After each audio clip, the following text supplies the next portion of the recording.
Are your workouts actually making you bigger and stronger? Or are you just going through the motions and spinning your wheels? Why do some people gain muscle and strength so much faster than others? If you want to learn how to use the highly misunderstood and misapplied principle of progressive overload to actually build strength and muscle, even in a fat loss phase, you'll love today's episode. Welcome to the Wits and Weights podcast. I'm your host, Philip Pape, and this twice-a-week podcast is dedicated to helping you achieve physical self-mastery by getting stronger, optimizing your nutrition, and upgrading your body composition. We'll uncover science-backed strategies for movement, metabolism, muscle, and mindset with a skeptical eye on the fitness industry so you can look and feel your absolute best. Let's dive right in. Wits and Weights community, welcome to another solo episode of the Wits and Weights podcast. In our last episode 123, Why You're Not Achieving Your Fitness Goals with Mike Milner, we unpacked the DNA of success to understand why so many of us fail at hitting our health and fitness goals, getting deep into the mental game. Today for episode 124, how to use progressive overload the right way to build strength and muscle, even in fat loss. We're diving into the concept of progressive overload, what it is, why it's important, and how to implement it in your training program.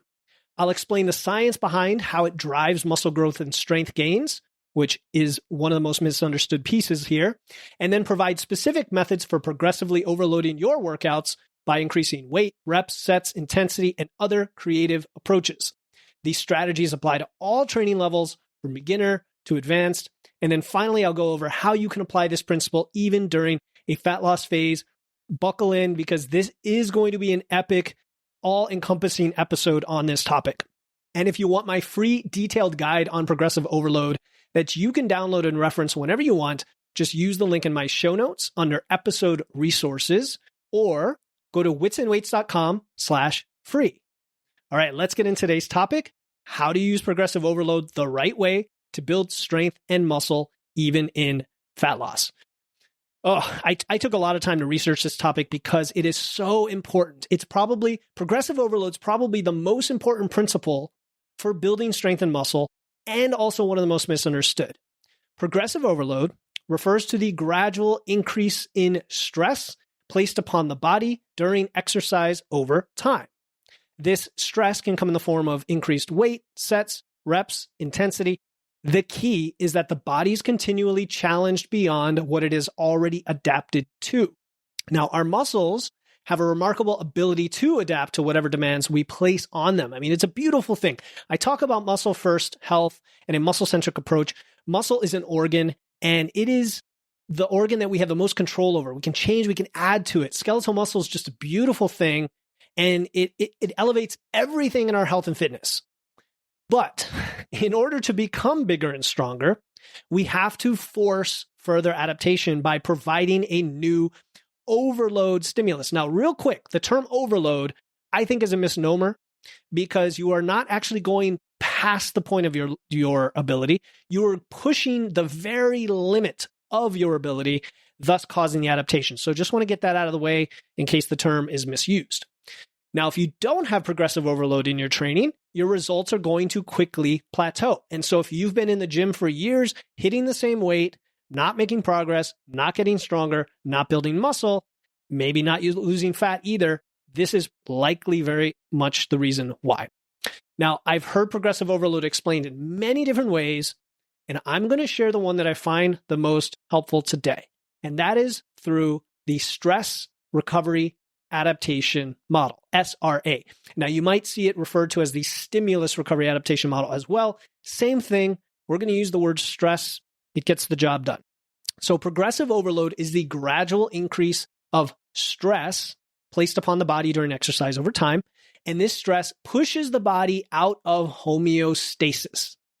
And this forces a physiological adaptation during the recovery in order to return to homeostasis. So that's 30,000 foot view.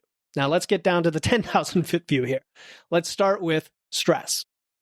The stress in this case refers to the challenging of the musculoskeletal and nervous systems through exercise-induced fatigue. Now, as to the mechanisms of how this occurs in the body, I want to clarify something here because the old theory was the muscle tear and repair model, also known as the muscle damage hypothesis. And this has been challenged in recent years. This is the idea that, muscle hypertrophy occurs because your muscles get torn up and damaged, and then they have to repair themselves. And while it is clear that hypertrophy can occur with some of that muscle damage existing, it's not necessary for growth. That's a key distinction. And so you might see them happening at the same time, but it doesn't mean that it's the cause of it. In fact, too much muscle damage can be detrimental, right? Because they can impair your recovery and impair your performance. And this is why one of the things I say is don't chase soreness. Soreness is an indication of tearing, but it has nothing to do with hypertrophy. It may be an indication that you're doing something new for the first time. It may be an indication you've torn muscle fibers, but those are independent of the stress that we need for progressive overload. So key point there. What the evidence does suggest is that two things, mechanical tension and metabolic stress, okay? Mechanical tension and metabolic stress are the critical drivers of muscle growth. Mechanical tension is simply the force that you put on your muscles during lifting, especially when they are stretched under load, right? So you think of going into a full range of motion, the full contraction and eccentric loading of a muscle, that involves mechanical tension. Now, metabolic stress results from the accumulation of byproducts of anaerobic metabolism, things like lactate when you're doing more high intensity or high volume exercise. So this would be more higher rep type movements or pushing to failure or fatigue or whatever, but it still occurs when you are undergoing a high level of mechanical tension. So these mechanisms, what they do is they induce muscle protein synthesis and hypertrophy, the growing of muscle size, without necessarily causing muscle damage. So that's the distinction. So again, while muscle damage may contribute or may be associated with hypertrophy, it's not the sole or even primary driver, and it's not required for muscles to grow. So regardless of all that, because I am getting somewhat into the science here, by progressively increasing the demands we place on our body, again, whether through increased weight, sets, reps, intensity, we cause this greater disruption to homeostasis from that stress. So that's stress. Then we have recovery. We'll talk about the recovery aspect of the SRA model. The body has to work harder during recovery. Okay, that's the time between your workout sessions where you eat, sleep, rest. It has to work hard to return to that baseline. Again, homeostasis, so that it can supersede the previous level of fitness. So your level of fitness will remain static unless you've got the stress. And then during recovery, your body works to get beyond that previous level so that it can handle the stress that's similar to what you just placed on it. So after a workout, the body does four things, all right? The first is muscle protein synthesis. Probably heard this before, MPS. This is where the body repairs damaged proteins and it builds new muscle tissue. And this is the process behind muscle growth. Okay, this is why we need our protein and our energy overall, our calories. The second thing after a workout is it replaces your glycogen storage, your energy, which get depleted during exercise. The third thing your body does, it removes metabolic byproducts, substances like lactate that accumulate during exercise. These are cleared out. And then fourth, it restores hormonal balance. So catabolic hormones like cortisol, the stress hormone, and anabolic hormones like testosterone and growth hormone are restored. So like IGF-1, right? These get restored. These are all important things that your body are doing during the recovery phase. And you need sufficient recovery to then enable the final part of this model, of this process, adaptation. So again, stress, recovery, adaptation. Adaptation refers to the body's process of becoming stronger and more efficient following recovery. I think those are important points. Stronger and more efficient. Now, you may also have muscle mass that goes along with that to enable those increases in strength and efficiency, but that is more of a byproduct. Okay? Remember, the body tries to maintain a stable internal environment, what we call homeostasis. When stressed, it not only returns to baseline, but then adapts to better handle future stress, right? Higher level of fitness, also known as supercompensation. This adaptation phase is where the gains in strength and size occur. And so I want to mention 4 things that occur during the adaptation phase. The first is neuromuscular adaptation. This is a very important concept, so listen up. This is where you have improved efficiency in your nerve signals that cause muscle contractions. All right, this leads to an increase in strength early on, especially when you're a beginner or when you're doing a new movement, even if you don't have noticeable muscle growth. So this is a leading mechanism that's very important, neuromuscular adaptation. The second thing that occurs during adaptation is hypertrophy. So this is simply your muscle fibers growing in size. The third is the strengthening of connective tissue. All right, for the older folks out there, if you're in your 40s, if you're in your 50s, this is really important too, because these things start to get a little bit worn down with age, let's say.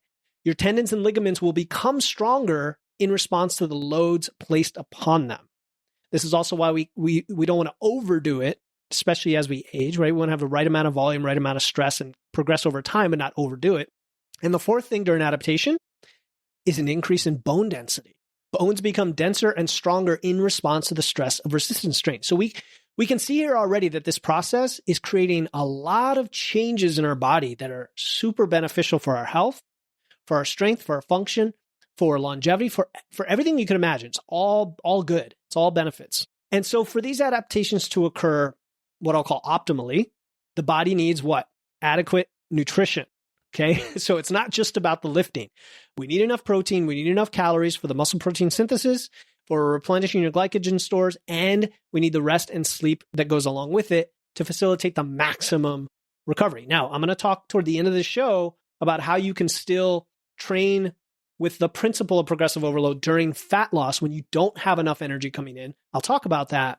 But to maximize it, you need to be in a maintenance or in a surplus. So the most critical piece of all of this is that this adaptation allows us to subsequently handle greater workloads and demands. But then you need an even greater stimulus the next time and a greater one after that, right? You can't just keep building without the added stimulus because you need to keep driving these new adaptation upward to support continued gains in size, strength, and power.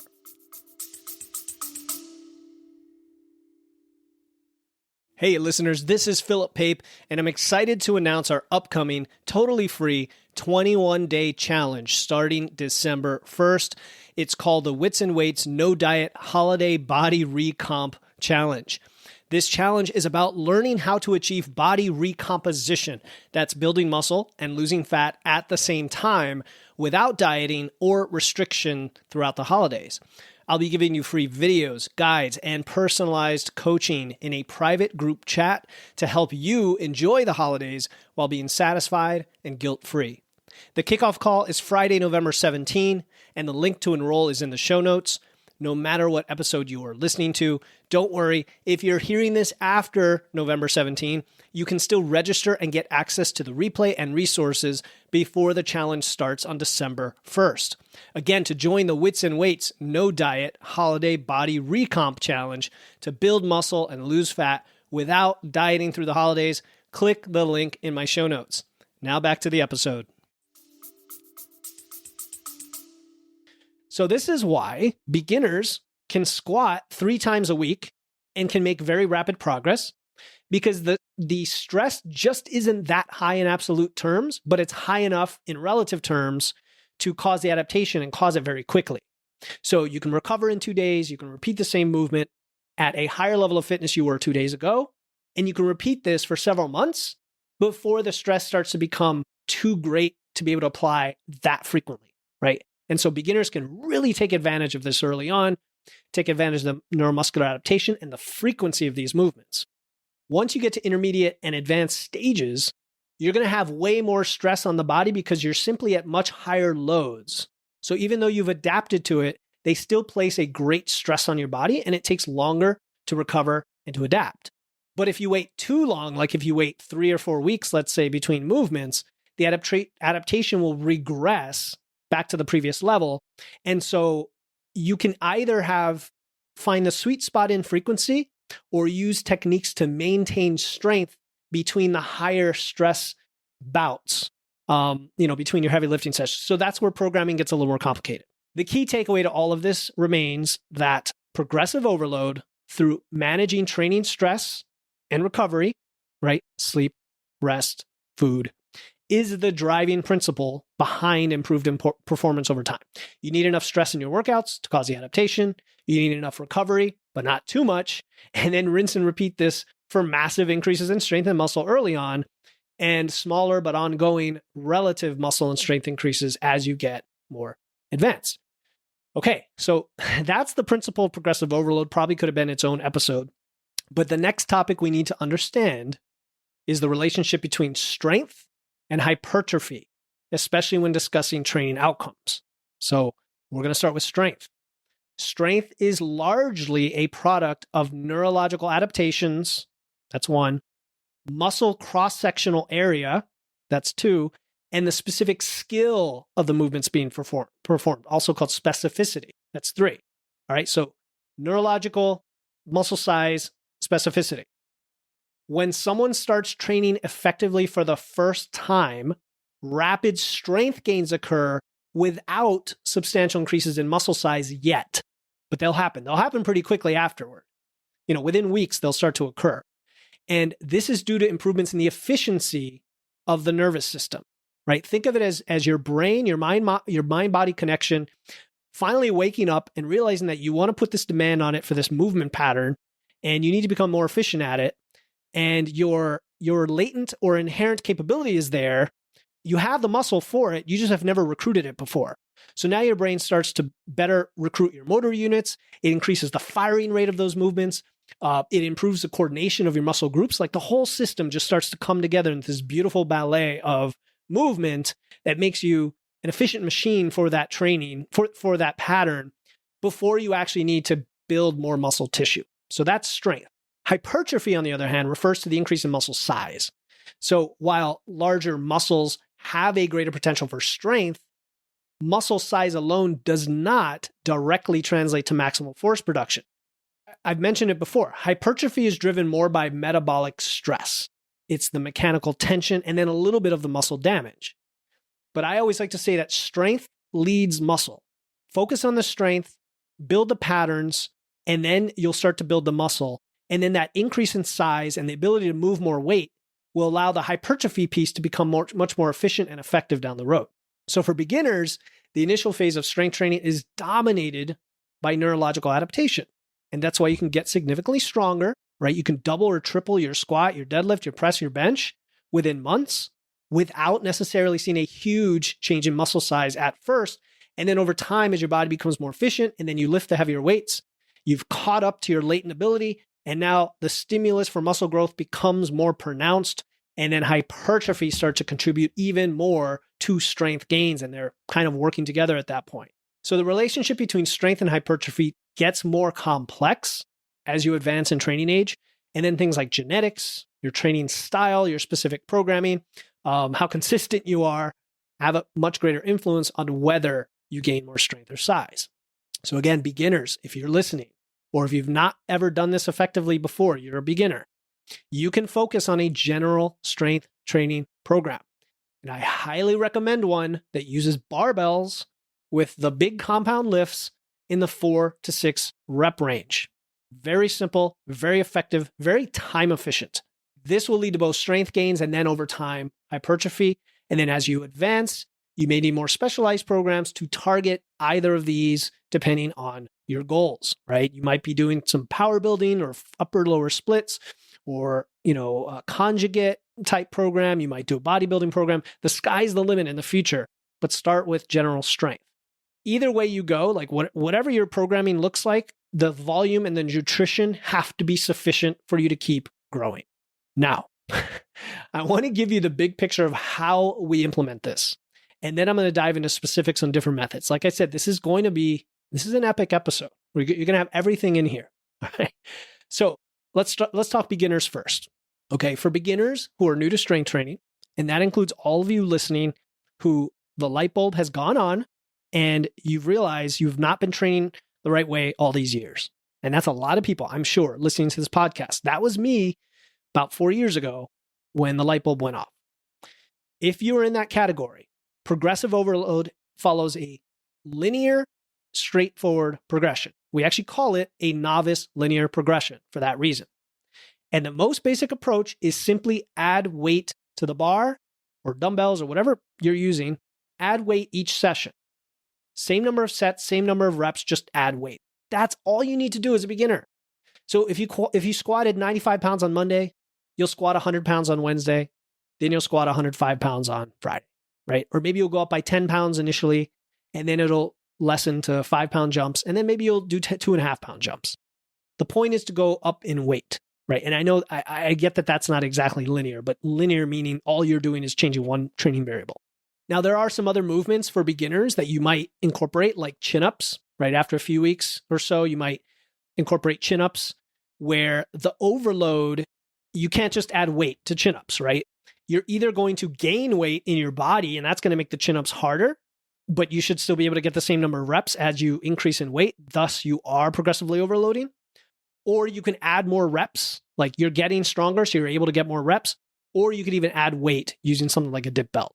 So I'm going off on a little tangent, but beginners often ask this because early on you might end up doing something like chin-ups, and it's kind of an oddball movement compared to the other loaded movements. As a beginner, you are going to prioritize form and technique above all else, but don't let it be an excuse not to progress. Get this all the time. Hey, I haven't been progressing in 3 months. Why not? Well, I've been focusing on my form.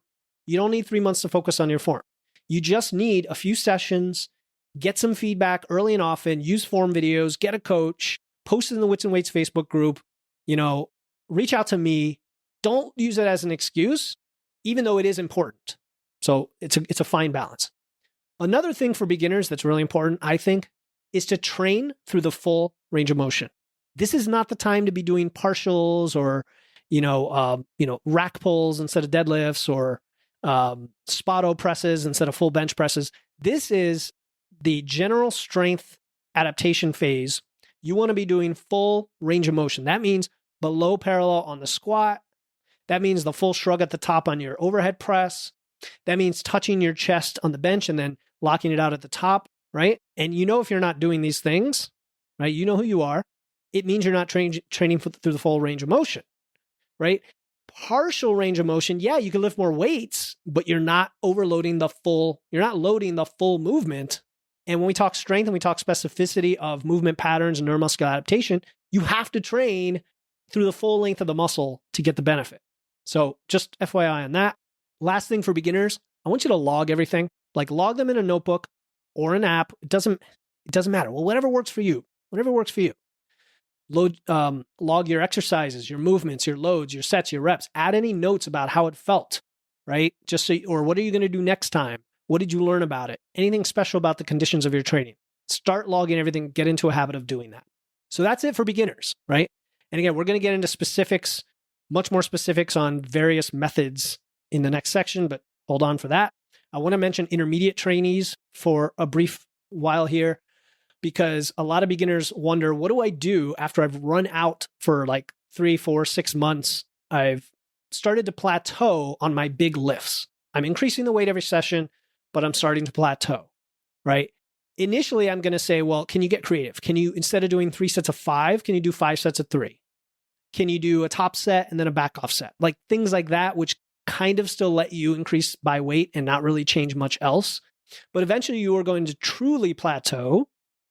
And that's because you're at the point where the stress is so high that you can't recover quickly enough to adapt and increase it in the next session. And so now it stretches out. Now you might only be able to go up each week, right? Or even longer than that.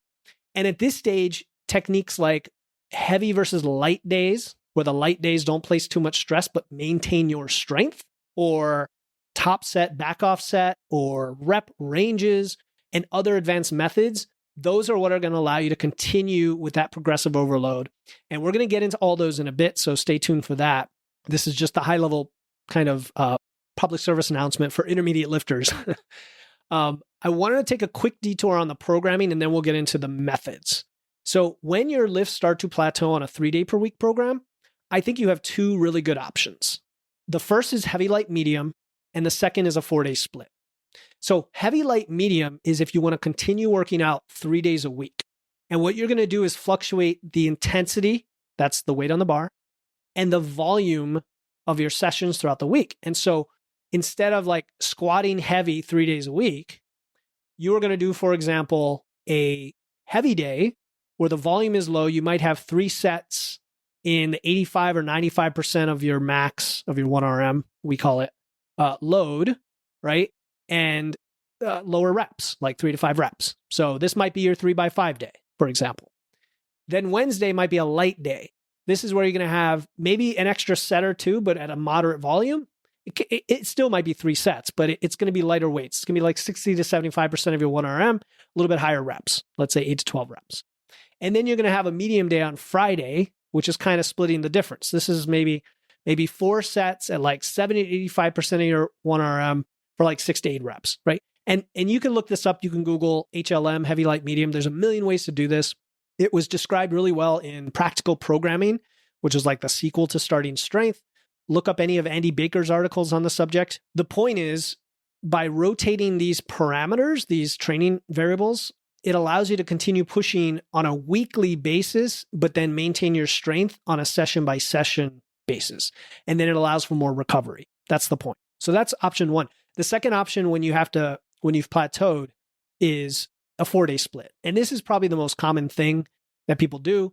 It spreads out the fatigue a little more. It basically splits your body in half, usually like upper, lower, upper, lower. So you do upper body on Monday, lower body on Tuesday, upper body on Thursday, lower body on Friday. That's the most typical. There's a lot of different ways to do it, but this now hits the muscle groups multiple times, but it's not like you're squatting every session.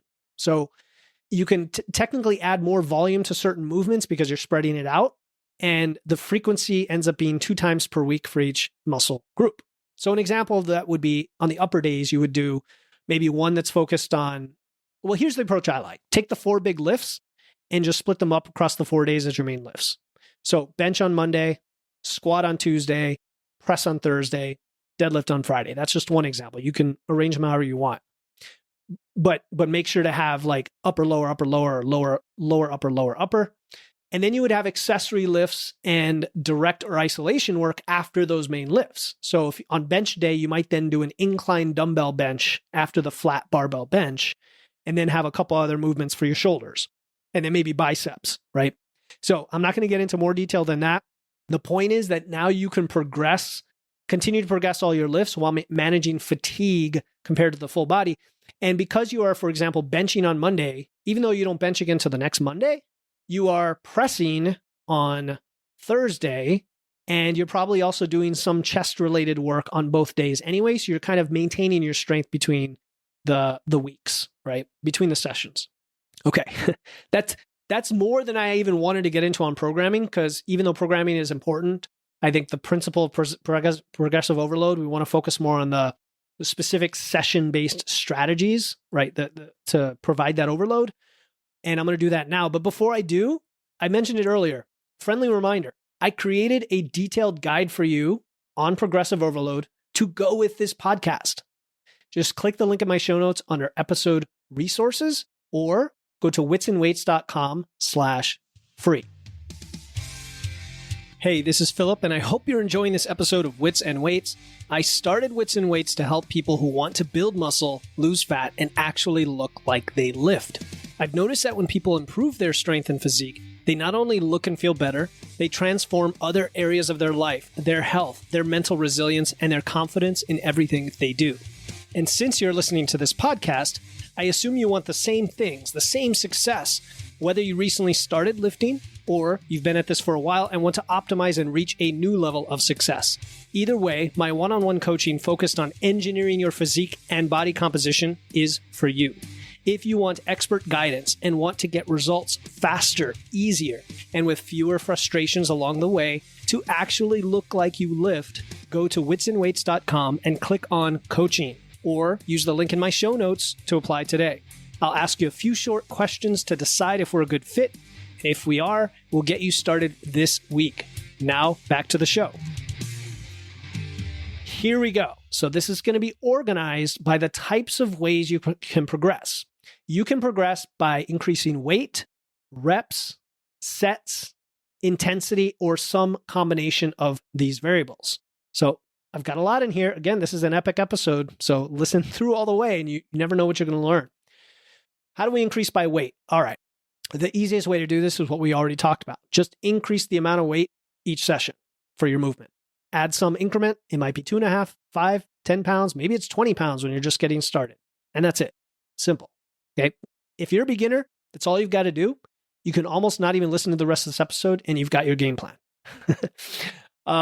Okay. Another way to increase weight is to, if you are logging your lifts and you know what your last maximum was, your last, let's say 5 rep max, which we would call your 5 RM. And now you're doing another 5, like 3 sets of 5, for example.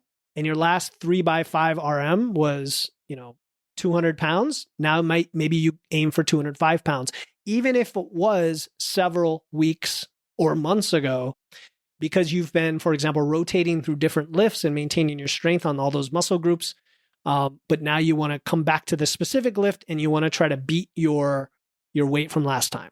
All right. So that's another way to do it. That's more of an advanced strategy. Another way to increase weight is to base it off your percent of your 1 rep max. So if you know what your max is for the training cycle, right? Let's say it's 375 in the deadlift. All right. And you want to do 80% 1RM, then you can do 80% and then next time do 85%, next time 90%. The reps might change and that's where we get into multiple training variables. But the idea here is that you can increase the weight based on a percentage. Okay, that's really it for weight. It's kind of a simple variable if you're going to leave it at that. Now I'm going to get into reps. This is where we start to make it more flexible. Yeah, more complicated, but more flexible. All right. Generally, when we're talking reps, we're talking about rep ranges. Like if you are working in a range of 8 to 12, very common rep range. All you're going to do is you're going to do, let's say, 3 sets of 10 this week. And then next week, if you kept the weight the same, you can hopefully do 3 sets of 11. That's a simple way to increase reps. That's not typically the way that I do it, but that's one way to do it. The way that I do it is a rep range method where you drop the load during your workout set to stay in that rep range. And then next time you work out, you increase the load and you keep doing it until the reps fall so low that they're out of the rep range and then you reset. So let me explain what I mean. Let's say you do 3 sets of 8 to 12 and 100 pounds. I don't know. We're not even going to say what movement we're doing. Let's say you're lifting 100 pounds. And on the very first set, you're able to get 10 reps. And it's very hard to get those 10 reps. That's what we're talking about, right? It's very hard. You couldn't get an 11th rep. Or maybe you could have gotten 11th, but we're talking direct isolation work here, for example, like bicep curls. You just max out and you get 10 reps. And then you take your rest period, let's say 2 or 3 minutes.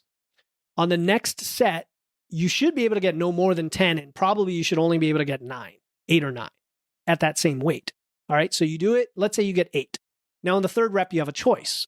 Since you're at the bottom of the rep range of 8 to 12, you can either stay at that weight again and you're not going to hit 8, you're going to hit like maybe 6 or 7. And that's okay to do if you want to do it that way. Or you drop the load by about 10% so that you can stay within that 8 to 12 rep range. And it's as simple as that. Then next session, right, maybe it's a week later, the same movement, you increase the weight to, let's say, 110 pounds, right? 5%, 10%, depends on, again, what movement we're talking about. So you go to 110 pounds and now you're able to get, let's say, 9 reps. And then on the next one, you get 7 reps. Well, now you're going to drop the load to 100 and now maybe you get 8 reps again. All right, but you still got within that 8 to 12 on the first set. So we're going to increase the weight again next time. Now we're going to go up to 120. On the next session, you do 120. And that first set, you're only able to get 7 reps. All right, you're going to drop the load to 110, try to get between 8 to 12, drop it if you need it again to stay 8 to 12. But that first set tells you it is time to reset. And so the next time you do the movement, you go back down to some weight higher than the last time you started the cycle between 8 to 12. And that might be going to 105 pounds. Remember when we started this example, we were at 100, then 110, then 120. Maybe when you reset, you go to 105. Last time you got 10 reps at 100 pounds. This time you're trying to get 10 reps again, at least, but at 105 pounds. So you see how it kind of rotates up and down, but generally trends upward over time. That is my preferred way to use rep ranges. So I wanted to spend a decent amount of time on it. Now, some other ways to use reps are, for example, you can do your normal workout, and then on the last set, you just go all out and do as many reps as possible to failure, even if you weren't necessarily targeting failure on the first few sets, right? Another way to do it is to do ramp up sets. Actually increase the reps. Well, no, I already said that. You're dropping the load and you're increasing the reps. So increase the relative intensity of the sets. So scratch what I just said. Okay. What I wanted to say here, let me be specific, is you can keep the sets the same, but reduce the rest periods. That's what I wanted to go with this. So let's say 3 sets of 10, right? But you reduce the rest periods between them from 2 to 3 minutes down to maybe 30 seconds. And we're going to talk about some of these intensity things later on. But when you do that, what's going to happen? Well, the reps are going to drop. So you can drop the load to keep the reps the same, and you might have to drop it more than you would otherwise, knowing that you have less rest. Get what I'm saying? So intensity techniques we're going to talk about in a second, but I wanted to talk about reps, and I mentioned the rep range method that I prefer. Okay, hopefully I didn't lose everybody there. Let's talk about increasing now by sets. Okay, sets is an interesting one because you can't keep increasing sets forever, right? For practical reasons mainly, but also volume and fatigue. Meaning, if I'm doing 3 sets this week, then 4 sets, then 5, then 6. I mean, if you get to 10 sets of an exercise, you're going to be in the gym for 3 hours. And that just might be completely exhausting, right? Let alone the stress that you're trying to add. So, however, I have run programs where I will cycle for like 4 weeks on an increasing set basis and leave everything else the same. And then I will reset back to the original number of sets, but at a higher weight. So you might do 3 sets at whatever weight and reps. Next week, same weight and reps, but just add a set. The following week, add a set. The following week, add a set. And then you reset back to 3 sets, but at a higher weight. So that's one way to do it. Another way to do it is to add extra sets at the end of whatever sets you have as like a top off at a higher weight. Now, this is kind of the opposite of top set back off, which I'm going to talk about in a minute. This is actually doing like 2 or 3 sets and then increasing the weight and doing one more set really heavy. This came up in my research on this topic. This is a way to program it. It's not something that I personally like to use. I actually prefer the opposite, and that is the first set being heavier and then a back off set being lighter. So let me explain how that works. And I really love this with bodybuilding programs because it's very time efficient. And if you are training to failure effectively, like if you're really getting all those effective reps in, you may not need a 3rd set. That's the goal here. So the idea is to follow your heavy top set with a lighter back off set. And the way this looks like is you would perform let's say you're doing barbell rows, right? You would do your work set at like 3 to 5 reps at whatever weight it is to get 3 to 5 reps. So it's going to be pretty heavy. And this targets strength and neuromuscular recruitment, all the stuff we talked about. Then you take your rest period, maybe it's 3 minutes, maybe it's 5 minutes, and you reduce the weight by say 10 to 20% and do it for like 6 to 8 or 8 to 10 reps, whatever makes sense for the load. And you might just have to do 1 back off set. Maybe you do 2, right? So maybe it's not just top set back off. It might be top set, multiple back off sets. I also like this approach when there's a lot of fatigue from the movement. Like, for example, if you've got a history of low back fatigue from your deadlifts or your squats, but you want to keep pushing the top weight on the first set, you can do that and then use back off sets to manage the fatigue. That way you're hitting the stimulus, you're hitting the strength, but then you're still getting in some volume. So the intensity of the top set combined with the kind of the metabolic stress of the back off sets gives you a nice stimulus, right? And this can be done for main lifts or big compound lifts, for example. The only other way I can think of in terms of adding sets and progressing with sets is if you add like a supplemental isolation movement right after a compound lift to just throw in some extra volume. But I mean, then you're just talking about, you're just doing another workout. You're just doing another exercise, but you're kind of building that muscle group, so to speak. in a way that where it's already warmed up and now you're just kind of throwing in an extra set. Okay, so that brings me to intensity techniques. Okay, and there are a lot of these. There are a lot of intensity techniques. And by intensity, I'm using it in a little more loose sense, not just weight on the bar, but actually overall stress. So one easy way to do this is to reduce your rest periods. And there are definitely advocates of who point to the science, and I've seen kind of a mixed bag here of why don't we just reduce all our rest periods, go toward failure, and on the second and third set, we're going to get way less reps, but we're getting effective reps, if you subscribe to the effective reps theory. Now, others will say, well, that's not the whole picture. There's something to be said by those earlier reps that contributes to hypertrophy. And so we should take full rest periods. My take on it is do a little both. Just have fun with both. It adds some variety. It's fun. If time is a big concern, then yeah, you can reduce your rest periods knowing that it's going to eat into the amount of reps you can get in the subsequent sets. Okay? So anyway, this is a variable that you can change. Most people, in my opinion, don't rest long enough when they're beginners and they're doing compound lifts. They're just not resting long enough. But later on, when you get into advanced techniques, this is a way to toggle the intensity. Another one is drop sets. All right. So drop sets are simply doing a set and then decreasing the weight and then immediately doing another set without any rest and then decreasing the weight and keep doing that. And you get like a huge pump that way. It's another way to kind of increase the intensity. Another one that I kind of alluded to already is called rest pause sets. And all this is you do a set, you pause for no more than 15 to 20 seconds, and then you do your next set. And the idea is you shouldn't be able to do more than like half the reps of the last set when you do this. And the principle is you've already exhausted the muscle or pre-exhausted it, and now you're hitting just the effective reps. This comes from the dog crap, yep, you heard that right, DOGGCRAPP training method by Dante Trudell. And my coach Andy Baker likes to use these, and I find them a lot of fun, and they actually save time. So in some of your direct isolation work, it could be a good technique. Now, there's a similar technique called myo reps that you may have heard of and seen on social media and bodybuilders and everything.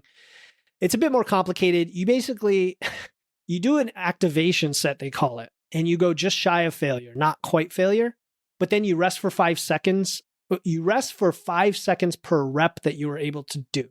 So let's say you did 10 reps and it's like you could have done 12, so you're just shy of failure. You would rest for 50 seconds, and then you would do mini sets of like 2 to 5 reps with very short rest periods, and you just keep going until the performance just drops off a cliff and you're done. That's myo reps. That's the best way I could describe it.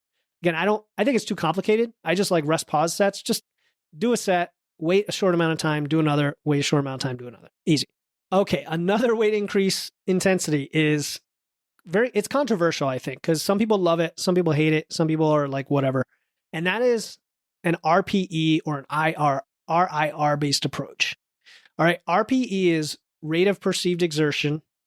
And so it's on a scale of 1 to 10. A 10 RPE means you have no reps left in the tank. That's the most exerting the set could be. The inverse of this is RIR, reps in reserve. It's simply the opposite of RPE. So like if RPE is 1 to 10, RIR is 10 to 1. So a 10 RPE is a 0 RIR. You've got 0 reps left in reserve in the tank. An 8 RPE is going to be a 2 RIR. You've got 2 reps left. So you get what I'm saying. If you are very attuned to your body and your exertion level and your ability to hit these numbers based on RPE, I guess you can use it. Like some very skilled, effective, bodybuilders and powerlifters use this, and some big names and people that I follow, including like Dr. Eric Helms and others, have used these, talk about these approaches and recommend them. So who am I to say like it's not going to work for you? I would say the big challenge here is that it's subjective. And I prefer things that are objective and repeatable. And so, if the idea with RPE and RIR is to make sure you don't leave gains on the table, I like it for that, right? Like if it pushes you, I kind of like it for that. But I think for a lot of people who use it prematurely, it does the opposite. It makes you think like, okay, I'm at an 8 RPE, I'm done. And if your coach or an experienced person saw you on video doing that, they say, that's like a 6 RPE. You probably had like 2 or 3 more reps to go. So I'm just putting it out there. If you're following such a program, just make sure it's appropriate for you and you're using it for the benefits that it provides. Okay. Another way to increase intensity is focusing on bar speed, right? On velocity, on power. This is focusing on faster contractions. So that's like on a bench press, the contraction is when you push the bar up.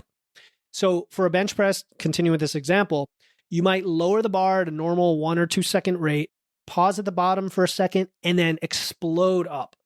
I actually use this approach on my what's called dynamic effort days for the Westside style conjugate program that I'm following, where we use a lot more sets, like 8 or 10 sets of just a few reps, let's say 2, 3, or 4 reps at a lighter weight, but you focus on pushing the bar really quickly in the contraction phase.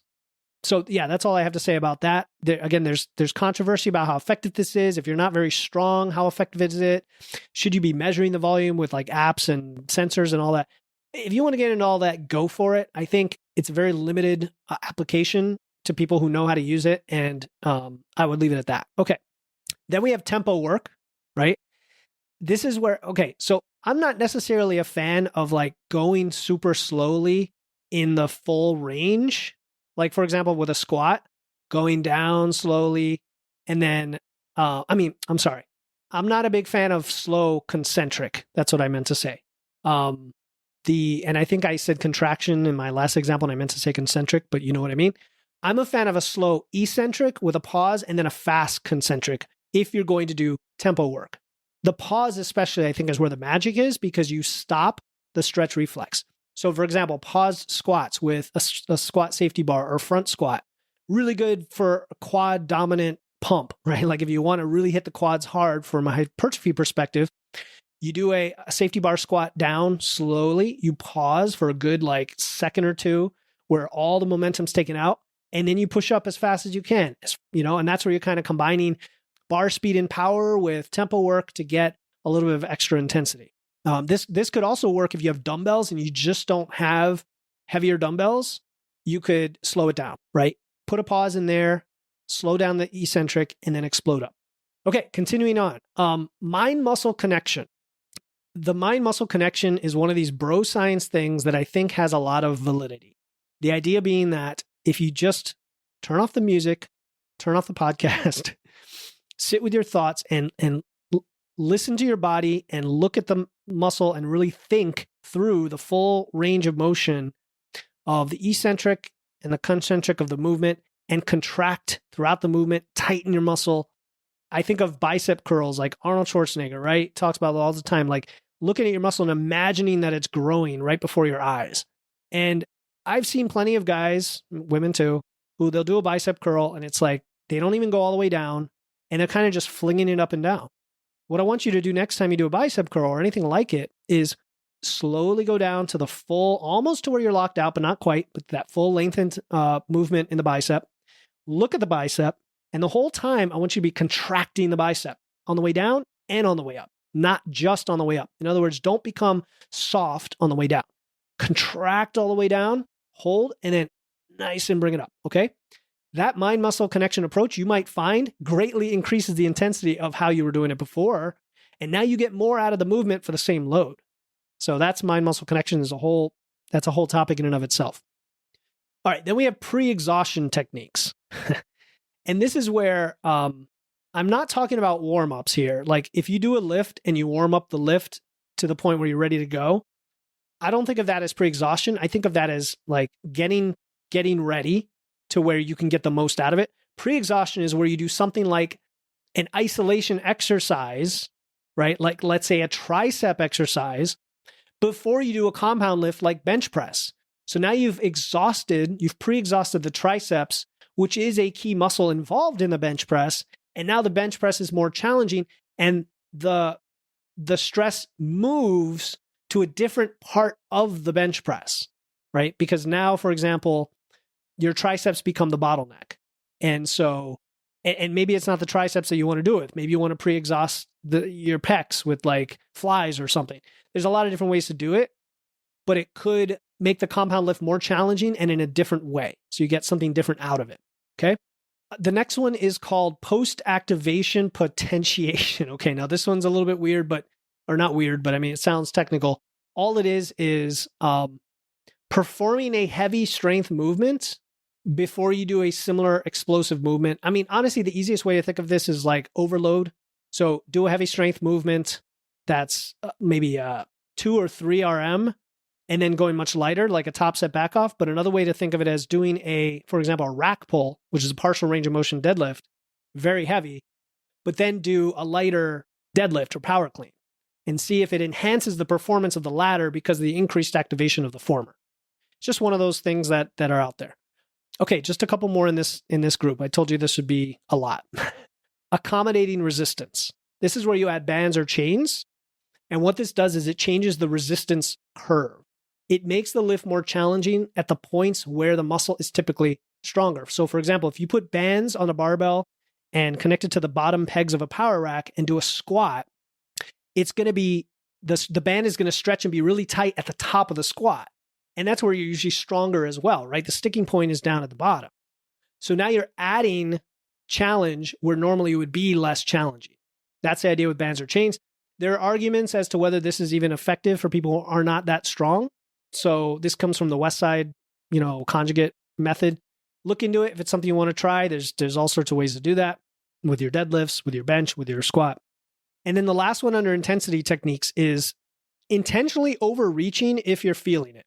And overreaching, I'm using that term carefully as opposed to overtraining. Overreaching is if you know your body really well, if you're an advanced trainee and you've been doing these lifts for a while, and now all of a sudden you just feel extremely ahead of it this week. Like, I don't know, you've over adapted. You just feel stronger.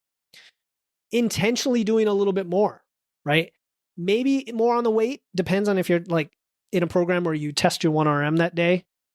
Because if you're not, I would just stick with whatever was programmed. But, getting an extra rep, even adding an extra set, these options are always on the table. Like if I'm doing 3 sets of whatever, and I do the 3rd set, I'm like, you know what? I'm going to throw in another set in there. I feel that that's going to be really helpful for me today, and I'm feeling fresh and ready to go. I'm going to do it. So that's all that is. All right. So some of these training variables can be combined in different ways as well that I wanted to mention. So we're going to do that now, and then we're going to conclude with talking about fat loss. So stay tuned for that.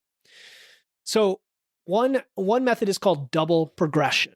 And I already alluded to this basically, where if you're doing a rep range, you could either increase the reps or increase the weight and lower the reps. And so you've got 2 variables going on. Honestly, there's so many different configurations where you can do that, and each coach will tell you something different. The way that I described earlier is the way I like to do it, but again, you can progress however you want. The second thing is called pyramid sets or ascending sets. And this is actually increasing the weight each set while the reps come down. Now, as I mentioned before, I like to reduce the weight and keep the reps in the range, but there is a technique where you increase the weight and the reps come way down. Forced reps, let's talk about this. These are cheater reps, okay? This is a controversial area as well. In something like bicep curls, where you can just go to failure and then do one more rep with a little bit of momentum, I mean, is it going to hurt you? Probably not. Is it going to be effective? Maybe not, but maybe. And so there's mixed evidence on whether like it's even worth doing the cheater reps given the chance of injury and the cost benefit. Is it really there? So there are even forced reps in the context of having a spotter or an assistance where like on bench press, you do your last rep and then you're on your last rep to failure and you can't get it up and your spotter kind of helps you get it up. Again, I'm not sure there's much of a benefit to that, but I wanted to mention it because it is out there as an option. We talked about drop sets, so I'm not going to repeat that. And then there's something called stripping sets where you reduce the weight. You reduce the weight between sets, so it's kind of like drop sets, but you keep the reps constant. I mean, it's basically drop sets, but trying to keep the weight constant. So you'd have to drop the right amount so that the reps stay the same. That's hard to do, so I would just go with normal drop sets. Okay, that's it for all the methods. I hope that wasn't like ridiculously long or detailed, but what I want to do now, the last topic I want to address is how do you train during a fat loss phase, AKA, I'm going to cut, bro. Training for progressive overload during a calorie deficit is achievable. And I would say it's essential. Like the principle of it is essential if you want to maintain your muscle mass. Now, if you're a rank beginner, you might be able to gain strength and muscle during a cut, right? It's not optimal. You're better off being at maintenance or in a surplus. For most people, we're just trying to hold on to what we've got. And so the strategies might differ a little bit from those used during maintenance or bulking phase because of the reduced energy. But they're not that much different. But I am going to talk about the differences right now. Regardless, you are still training as if you are able to build muscle. So the mental state is still geared toward progressive overload. All right. The primary goal during a cut is to maintain strength, and this preserves muscle mass. And strength tends to be the first thing to go, followed by muscle mass. So even if you're not increasing your lifts, if you can keep them where they are, if you can keep them consistent, that is a form of overload relative to your body weight because you're losing weight. So don't forget that. Some people forget that, like, oh my goodness, my lifts have stalled, but I lost 5 pounds or I lost 10 pounds. Actually, in that case, in relative terms, they really haven't stalled. You've actually maintained or maybe gotten a little stronger relative to your weight. The second thing is intensity. This is a big misunderstood area of training during a cut. And that is we want to focus on maintaining intensity, the weight on the bar, rather than trying to increase volume during a cut. In fact, you may end up having to reduce volume, maybe not, but recovery is impaired because you don't have the calories coming in. So intensity is the most important rather than volume, okay? The next thing during a cut is something called autoregulation. And we've already talked about different methods of autoregulation, but this is you being able to adjust your training intensity and volume within the session based on how you're doing that day so that you don't overreach or overtrain, right? So like rep ranges are already a way to auto-regulate in a way because you're not just going for fixed sets and reps at a particular weight. You've got some flexibility there. You can change the load between sets, right? That's one way to do it. Another way to do it is to find your max for that session on a lift and then base the remaining sets on that max. And the max might be lower than it was last time, but relative intensity is still there. Another thing I want you to focus on during a cut, because you don't have enough recovery capacity, is efficiency in your workouts, quality over quantity. This is where you can experiment with some of what we talked about, like the mind-muscle connection, or shorter, more intense sessions, or just having 2 compound lifts and 1 accessory instead of, 2 compound lifts, an accessory, and 2 or 3 direct movements, right? Just kind of shortening the number of exercises, but really focusing on quality. We talked about progressive overload as being not just about the stimulus or the stress, but also about the recovery, so you get the adaptation. And during a cut, recovery becomes a harder resource to come by. And so it's even more important that you get enough sleep, that you manage your stress, that you're hydrated enough, right, to maximize that recovery. You should be doing those things always, but it becomes that much more crucial during the fat loss phase. And then the last thing is even small progressions like adding a rep or slightly increasing weight can be significant when you're in a deficit for some of the reasons we already talked about. So when you're cutting, it's important to have realistic expectations, right? The rate of progress is not going to be the same as it is during maintenance or a surplus. So the focus is more on intensity, quality, and maintaining as much lean mass as possible, and of course, recovery. It's like finding that sweet spot where you're providing enough stimulus to maintain muscle without overtaxing the system. Oof, okay, I think we're coming up on an hour now. We covered a lot of detail today, but I think it was necessary to thoroughly explain the what, why, and how of progressive overload. And here's the thing. If you're a beginner, don't be overwhelmed. You have the easiest job in the world, and that is just push the weight up session after session in a linear fashion to get much stronger in a matter of months and pack on your first 5 to 15 pounds of muscle. And then when your lifts start to plateau, you'll be able to expand your programming, do more techniques as an intermediate lifter to keep the gains coming. And here's the thing. You've got this beautiful, epic episode that you can always refer back to for the many ways to do that. Or you can always reach out to me.